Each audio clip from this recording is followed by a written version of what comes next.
Excuse me ভাইয়া, আপনি তো সব গাড়ির মেকার। হ্যাঁ, আপনার কি গাড়ি কাজ করতে হবে? ভাই আমার গাড়িটা আমার বাচ্চা আটকা পড়েছে আর চাবিটা ভেতরেই থেকে গেছে। আপনি একটু চলুন আমার সঙ্গে। আচ্ছা, আপনার গাড়ি কোথায়? এই তো ভাইয়া সামনেই।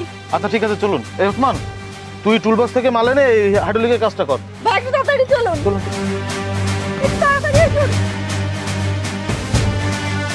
ভাই এই যে আমার গাড়ি। বাবা বাবা আমাকে দ্রুত বের করো বাবা। বাবা বাবা আমাকে দ্রুত বের করো বাবা। ভাইয়া ওই লকটা খুলতে হবে না, এই লকটা খুলুন। আচ্ছা।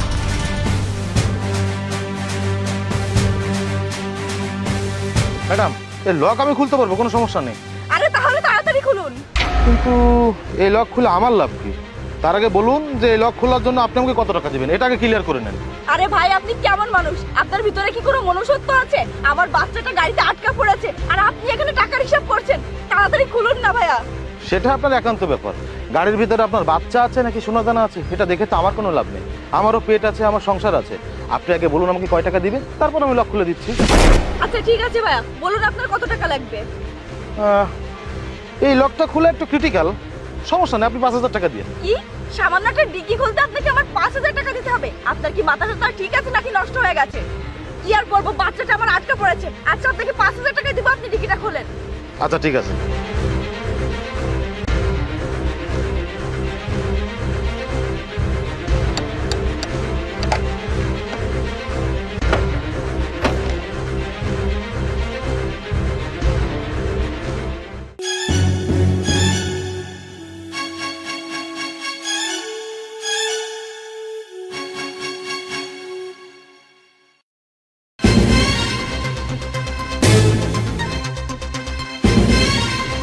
এই আমার গাড়িটি কি খোলা কেন? কে খুলেছে? তুই?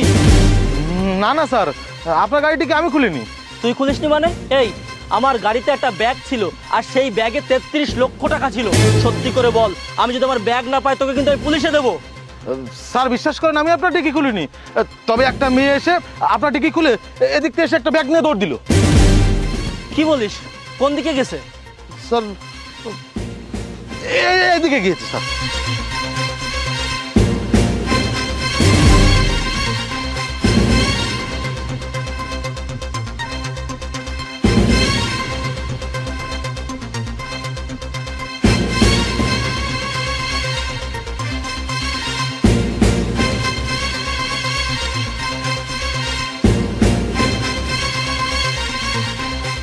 আরে বাহ ম্যাডাম, আমার টাকা না দিয়ে আপনি এখানে এসে টাকার হিসাব করছেন। এই মেকার, পাবি তো মাত্র 5,000 টাকা। এত বড় বড় কথা বলছিস কেন? ওয়েট, তোর টাকা আমি তোকে দিয়ে দিচ্ছি।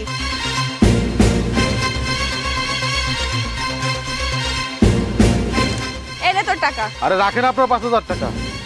এই ব্যাগে 33 লক্ষ টাকা আছে, এর অর্ধেক টাকা আমাকে দিতে হবে। এই তুই তো পাবি মাত্র 5,000 টাকা, তুই অর্ধেক টাকা কেন দাবি করছিস? তোর কি মাথা খারাপ হয়ে গেছে নাকি? তোকে আমি এর থেকে একটি টাকাও দিব না। যদি এই 5,000 টাকা নিস তো এটা নিয়ে ভাগ এখান থেকে। দেখুন ম্যাডাম, আমাকে যদি আপনি অর্ধেক টাকা না দেন তাহলে টাকার মালিককে আমি জানি, আমি কিন্তু তাকে বলে দিব সব কথা। ওরে বাবা, আমি তোর কথা শুনে ভয় পেয়ে গেছি। তুই কি মনে করেছিস তোর কথা শুনে আমি ভয় পেয়ে গেছি? তুই এই 5,000 টাকা নিলে নে, না হলে এখান থেকে যা। আর যা পারিস তাই করে নে, তুই যা। এই মেয়ে, তোর কত বড় সাহস? তুই আমার এই ইয়ার্ড থেকে টাকা ছিনতাই করিস? স্যার আপনারা এসেছেন। এই যে এই মেয়েটা তখন আপনার টাকা নিয়ে দৌড় দিয়েছিল স্যার। এই আপনি চুপ করুন, আপনি তো একটা খারাপ লোক। আপনার কাছে আমি তখন জিজ্ঞেস করলাম যে ভাই মেয়েটি কোথায় গিয়েছে, আপনি আমাকে সঠিক দিক না দেখে উল্টা দিক দেখিয়ে দিলেন। এর কারণ কি? স্যার আমার ভুল হয়ে গেছে, আমাকে মাফ করে দেন। আমি এমন কাজ আর কোনোদিন করবো না স্যার। Sir please sir. এই আপনি চুপ করুন, আপনি তো এদের সাথে জড়িত। এখানে এসে আমি সেটা বুঝতে পেরেছি। আর এই মেয়ে, তোকে তো দেখতে ভদ্র ঘরের মেয়ে মনে হয়, তাহলে বাটপারি করিস কেন? স্যার আমার ভুল হয়ে গেছে, আমাকে আপনি ক্ষমা করে দিন। আসলে আমি একটা ব্যক্তিগত প্রবলেমের কারণে এই চুরিটা করতে বাধ্য হয়েছি। আমি এখানে দাঁড়িয়ে আপনাকে কথা দিচ্ছি, এমন কাজ আমি আর কখনো কোনোদিন করব না। এই তোর আর ক্ষমা চাইতে হবে না, তোর যেটা বলার থানায় গিয়ে বলবি। স্যার আপনি ওকে অ্যারেস্ট করুন, আমার টাকার ব্যাগটা উদ্ধার করুন। এই টাকার ব্যাগটা দিন। আপনার যা বলার থানায় যেয়ে বলবেন। কি হলো? টাকার ব্যাগটা দিন।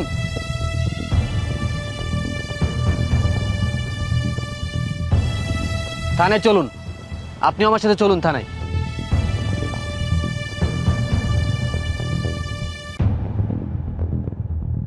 আর ভাই আপনাকে বলছি, আপনি সাধারণ একজন মেকানিক মানুষ, দিন মজুরে মানুষ, আপনি কেন এ ধরনের ঝামেলার মধ্যে জড়াতে যান?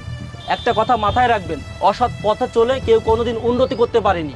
আপনি তো কাজ জানেন, আপনি কাজ করে খান না, এসবের ভিতরে কখনো জড়াবেন না, যান।